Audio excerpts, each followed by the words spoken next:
Hello and welcome back to stay with Shilpa. आणि आजच्या या व्लॉगमध्ये आज मी तुम्हाला काहीतरी स्पेशल असं दाखवणार आहे। तर आजच्या या व्लॉगमध्ये मी तुमच्यासोबत शेअर करणार आहे पुरणपोळीची पूर्ण थाळी। तर आज सकाळी मी सगळी कामं आवरून पटकन गणपती बाप्पांची आरती करून घेतली, कारण आज पुरणपोळी बनवायची म्हणजे किचनमध्ये थोडा जास्तच वेळ जाणार होता। चला तर मग जाऊया किचन मध्ये आणि हा व्लॉग लास्ट पर्यंत बघा। जर तुम्हाला पुरणपोळीची पूर्ण डिटेल रेसिपी हवी असेल तर या व्लॉग मध्ये मी पुरणपोळीची डिटेल रेसिपी तुमच्यासोबत शेअर करणार आहे। तर मी इथे ब्रेकफास्टची तयारी करतेय। तर मी आज ब्रेकफास्ट मध्ये बनवणार आहे सिंपल पोहे। पोहे हा असा नाश्ता आहे जो पटकन होतो आणि सगळ्यांनाच आवडतो। चला तर मग मी पटकन आता कांदा कट करून घेते पोह्यांमध्ये टाकण्यासाठी।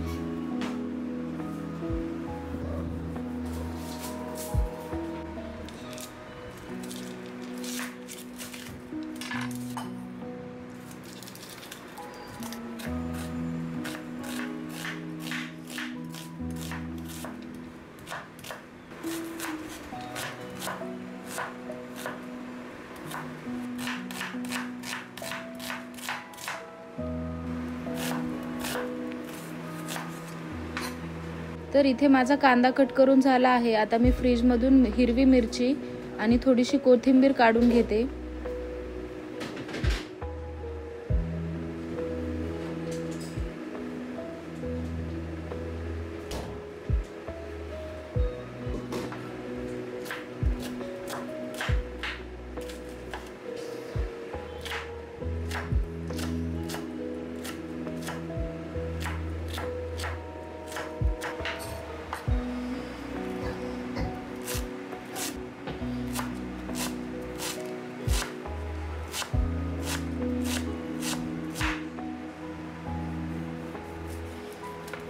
तर इथे माझं पोहे बनवण्यासाठीचं सगळं चॉपिंग झालं आहे। आता मी पोहे छान वॉश करून मग त्याला भिजवून घेते।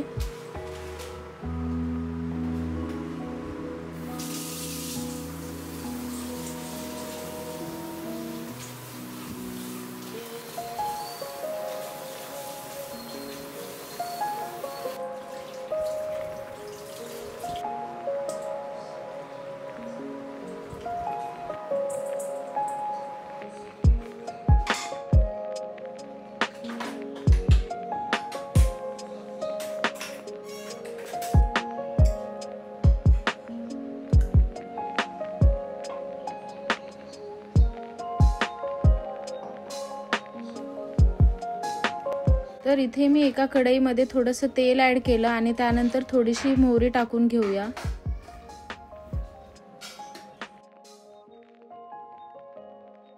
आणि आता मोहरी छान तडतडायला लागली की त्यात ऍड करून घ्यायचं जिरं आणि आता कढीपत्ता टाकून घ्यायचा। आणि आपण जेव्हा कढीपत्ता टाकतो त्याला असं पटकन कव्हर करून घ्यायचं, म्हणजे ते ऑइल सगळीकडे उडत नाही। आणि लगेचच शेंगदाणे ऍड करायचे, म्हणजे ते छान क्रंची होतात। आता शेंगदाणे छान ब्राऊन होईपर्यंत त्याला फ्राय करून घेऊया।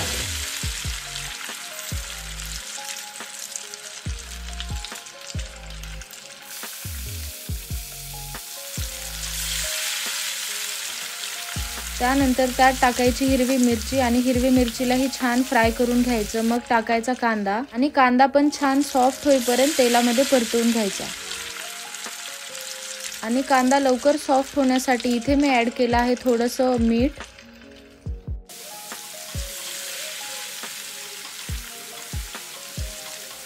तर आता कांदा छान थोडासा सॉफ्ट झाला आहे। आता त्यात ऍड करून घेऊ हळद आणि याला छान एकदा मिक्स करून घेतल्यानंतर त्यात ऍड करून घ्यायचे भिजवलेले पोहे। आणि पोहे टाकल्यानंतर त्याला छान एकसारखा कलर येईपर्यंत त्याला मिक्स करून घ्यायचं।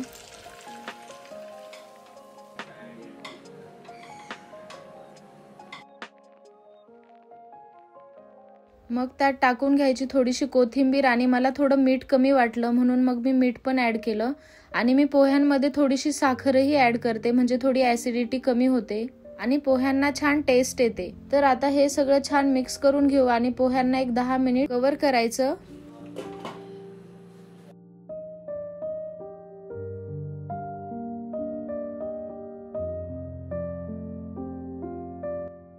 आता पोहे झाल्यानंतर आम्ही छान ब्रेकफास्ट करून घेतला।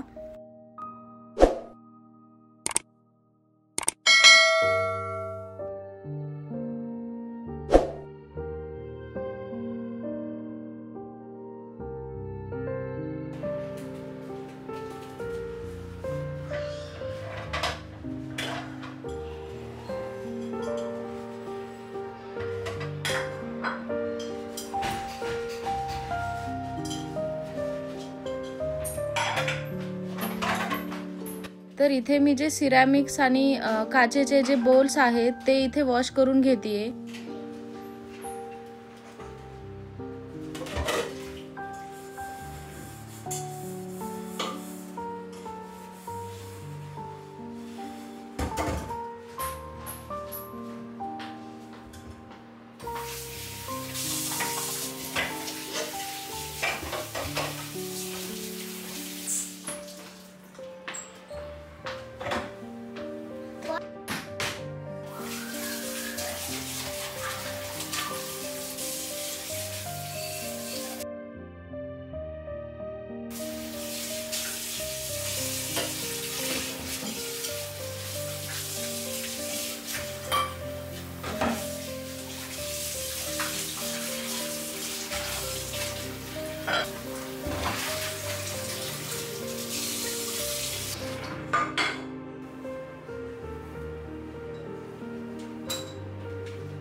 तर भांडे वॉश करून झाल्यानंतर लगेचच ह्या ज्या सिरॅमिक्सच्या प्लेट आहेत त्या छान कपड्याने पुसून ठेवून दिल्या जागेवरती. कारण या सिरॅमिक्सच्या भांड्यांना पुसून न ठेवता तसंच ठेवलं तर त्याला पाण्याचे डाग पडतात. त्यामुळे मी याला नेहमी असं वॉश केल्यानंतर पुसून ठेवते.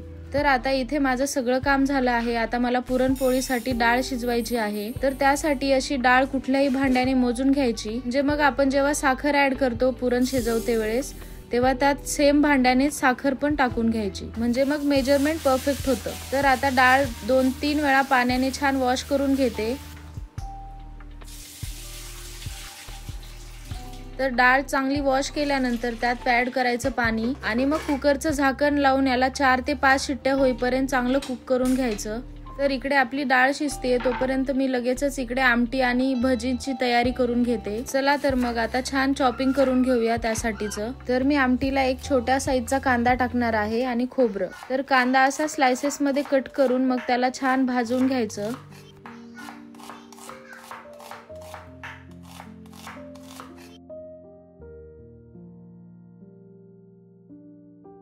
तर इथे माझं आमटीसाठीचं चॉपिंग झालं आहे. आता मी भजी बनवण्यासाठी कांदा आणि हिरवी मिरची कट करून घेते. तर जेव्हा आपण चॉपिंग करतो ना तेव्हा मी असा एक बाउल ठेवते साईडला आणि त्यात सगळा कचरा टाकून घेते, म्हणजे आपल्या काउंटर टॉप वरती कचरा होत नाही.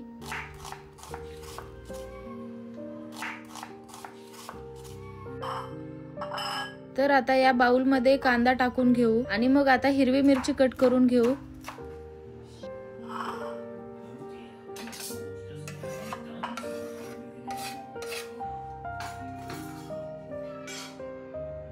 आता कांदा आणि मिरची मध्ये टाकून घ्यायचं बेसन पीठ आणि थोडंसं राईस फ्लावर म्हणजे तांदळाचं पीठ. तांदळाचं पीठ ऍड केल्याने भजी छान क्रिस्पी होतात. तर त्यासाठी 1 ते 2 टीस्पून तांदळाचं पीठ ऍड करून घेतलं. मग त्यात टाकून घ्यायचं थोडंसं जिरं आणि 1 टीस्पून धने पावडर, थोडीशी लाल तिखट आणि थोडीशी हळद. त्यानंतर त्यात टाकायचा थोडासा ओवा आणि अगदी चिमूटभर सोडा. सोडा टाकल्याने भजी छान मऊ होतात, पण जर जास्त सोडा टाकला तर भजी खूप ऑइली होतात. त्यामुळे थोडासा सोडा ऍड करायचा आणि आता थोडं थोडं पाणी ऍड करून याचं एक छान बॅटर बनवून घेऊ.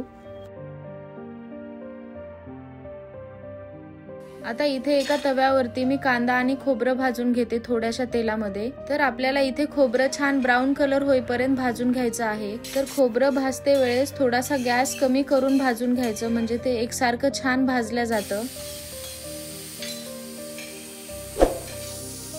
तर इथे खोबरं भाजून झाल्यानंतर मी आता छान कांदा पण तसाच भाजून घेते ब्राऊन कलर होईपर्यंत.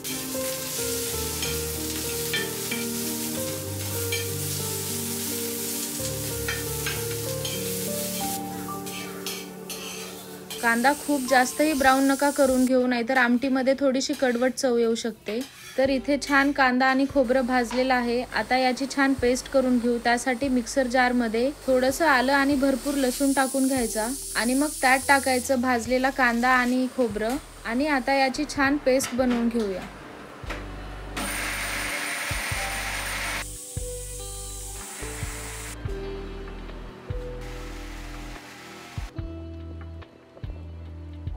तर आता इथे कुकरच्या 5 ते 6 शिट्ट्या झाल्यानंतर मी चेक करून घेते। तर इथे छान डाळ एकदम परफेक्ट अशी शिजलेली आहे। आता यातलं मी आमटीसाठी जे पाणी असतं ना ते काढून घेते। अशी डाळ एका चाळणीमध्ये काढून घ्यायची, म्हणजे ते पाणी सगळं खाली ड्रेन होऊन जातं।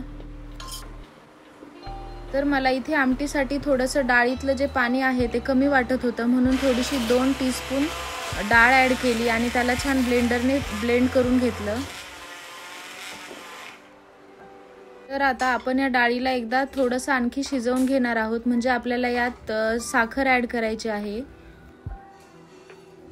तर मी इथे तुमच्यासोबत काही टिप्स शेअर करतेय। जेव्हा आपण डाळ शिजवतो ना तेव्हा ती डाळ खूप जास्तही शिजवायची नाहीये, नाहीतर पुरण मग पातळ होतं। डाळ एवढी शिजवून घ्यायची जेव्हा आपण बोटाने त्याला प्रेस करू ना तेव्हा ती डाळ छान मॅश झाली पाहिजे आणि डाळ कच्ची पण नाही राहिली पाहिजे, नाहीतर मग पुरण वाटते वेळेस प्रॉब्लेम होऊ शकतो।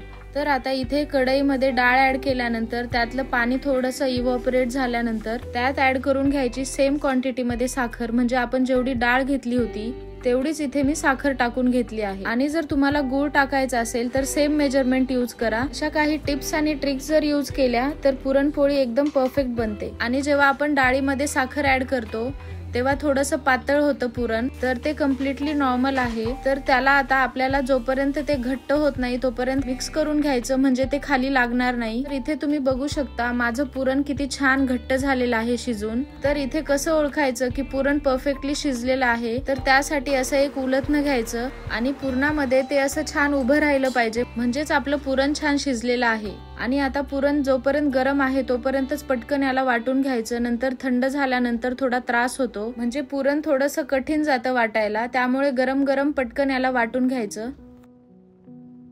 तर आता पुरण इथे छान रेडी झालं आहे। आता आपण करूया नेक्स्ट प्रिपरेशन। तर आता मी इथे आमटी करून घेते, त्यासाठी मी पाणी गरम करून घेते। आता आमटीसाठी मी इथे एका कढईमध्ये तेल ॲड करून घेते। जेव्हा तेल छान गरम होईल तेव्हा त्यात टाकून घ्यायचं थोडंसं जिरं आणि मग आपण वाटलेला मसाला यात टाकून घ्यायचा आणि मग याला छान 2 ते 3 मिनिट परतवून घ्यायचा।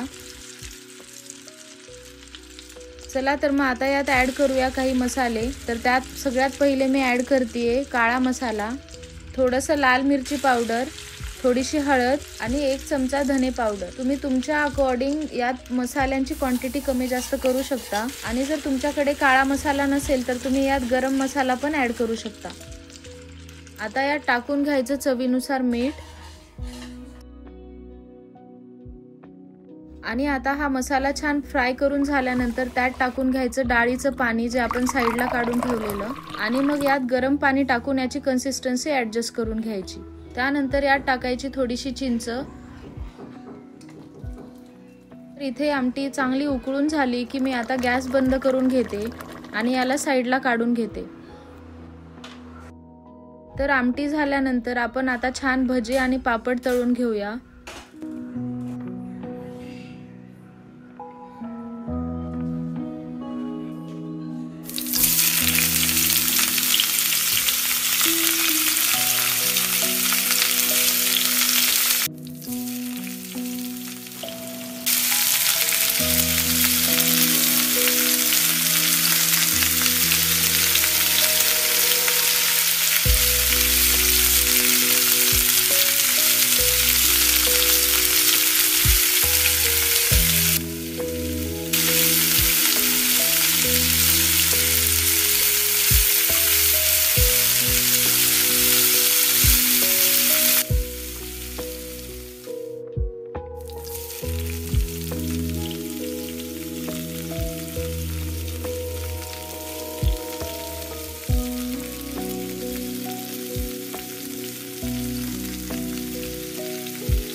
इथे माझी भजी, पापड्या आणि कुरडई तळून झाली आहे। आता मी पीठ मळून घेते।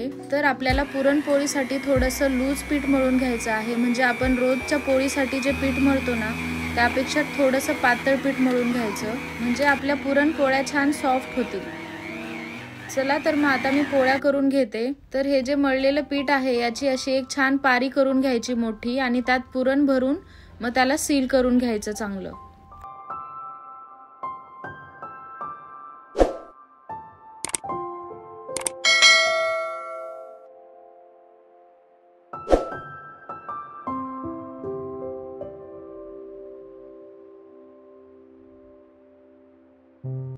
आणि पुरणपोळी लाटते वेळेस एक टिप सांगते, जेव्हा आपण लाटतो ना पुरणपोळी तेव्हा छान हलक्या हाताने त्याला लाटून घ्यायची, म्हणजे ती फुटणार नाही। तर तुम्ही अशा काही टिप्स यूज करून पुरणपोळी बनवत असाल तर ती पुरणपोळी बघा एकदा करून, खूप छान बनते। तर इथे पुरणपोळी लाटून झाली आहे, आता याला भाजून घेऊया।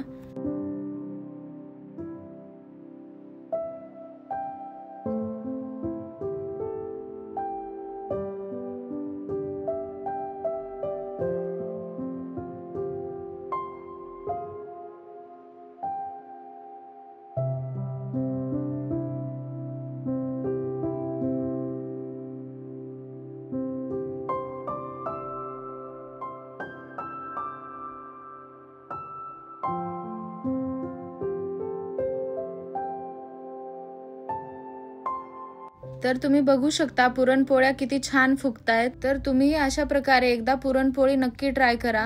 आणि जर तुम्हाला माझे व्लॉग्स आवडत असतील तर लाईक, शेअर आणि सबस्क्राईब करायला विसरू नका। भेटूयात एका नवीन व्हिडिओमध्ये, तोपर्यंत बाय।